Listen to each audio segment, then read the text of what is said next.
नमस्कार दोस्तों, आज हम बात करेंगे केमिस्ट्री पे।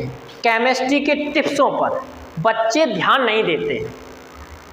सबसे बड़ी मेन पॉइंट यही होता है कि बच्चे जो पढ़ते हैं केमिस्ट्री तो उनको ध्यान नहीं देते। क्या नहीं देते? इनमें आपको सिर्फ 3 टिप्स बताएंगे।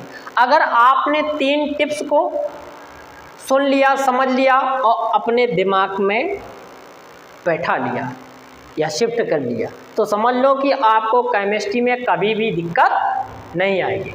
समझ रहे? पहला क्या होता है कि आप लोग पढ़ते हैं, सबको ही पढ़ता होगा, क्योंकि चाहे मैथ वाला बच्चा हो या बायो वाला बच्चा हो, केमिस्ट्री तो पढ़नी पड़ेगी। लेकिन केमिस्ट्री पढ़ते हो, अब भूल जाते हो, तब तक खुली रहती है, तब तक आपको समझ में आते हैं, और बंद कर देते हो फिर इसके बाद खुल जाती है। अब वो क्यों? क्योंकि आपको सिर्फ फोकस किस में करना है, अदर बुकों में नहीं करना है। बहुत सारे लेखकों की बुकें होती हैं, आप देखते हैं, सिर्फ फोकस किस में करना है, एनसीईआरटी में। पेपर कहाँ से आता है? ये खास बात उन बच्चों के लिए जो 10th क्लास में और 12th क्लास में, बोर्ड वालों के लिए। समझ रहे हैं?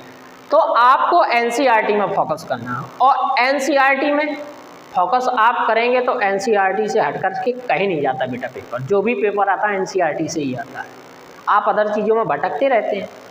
और दूसरा पॉइंट क्या है कि आप एनसीईआरटी में ये नहीं कि तुरंत चैप्टर खोल करके बैठ जाओ कि पहले चैप्टर में क्या दिया गया है उसको पढ़ने लगो। सेकंड पॉइंट में आ जाते हैं कि आप अपने लेवल को समझिएगा। आपका लेवल क्या है, मतलब आपका बेस कंप्लीट है या नहीं है। अगर बेस कंप्लीट नहीं है तो आप उस चीज़ को, ना ही चैप्टर को समझ पाएंगे, ना रिएक्शन वगैरह कुछ नहीं कर पाएंगे। अब बेस कंप्लीट कैसे होगा? पीरियोडिक टेबल जानते हो? आवर्त सारणी। आवर्त सारणी में सारे एलिमेंट्स लिखे होते हैं, उनके एटॉमिक नंबर लिखे होते हैं, उनका एटॉमिक मास भी होता है। अगर जब इनको आप पहचान लोगे तो आपको क्या दिक्कत आएगी? नहीं, कभी नहीं आएगी। आपको दिक्कत कभी नहीं आ सकती है। और थर्ड पॉइंट क्या रहता है, खास तौर से बोर्ड वाले बहुत भैया अच्छे से समझिए। अगर आपने इसको हटा दिया या देखा नहीं, समझा नहीं, सुना नहीं मेरी बातों को, तो इसमें कोई गारंटी, मैं स्टाम्प में लिख करके कहता हूँ गारंटी से कि आपको पीछे हटाने वाला कोई नहीं है। थर्ड में क्या होता है, थर्ड पॉइंट में क्या है कि जो पेपर, जैसे जो 2022 है, ठीक है, आप 5 साल पहले के पेपर सॉल्व करो। पहले के पेपर इकट्ठे कर लो। ऐसा नहीं कि आप दोस्तों से मिल नहीं जाते, मिल जाते हैं। कहीं नहीं जाओ, आप बुक स्टोर में चले जाओ, वो वहाँ मिल जाएंगे आपको। आप बेटा 5 साल के पेपर को सॉल्व कर लीजिएगा, 100% है, आपको कोई हिलाने वाला नहीं। 100% एकदम कंप्लीट हो जाओगे।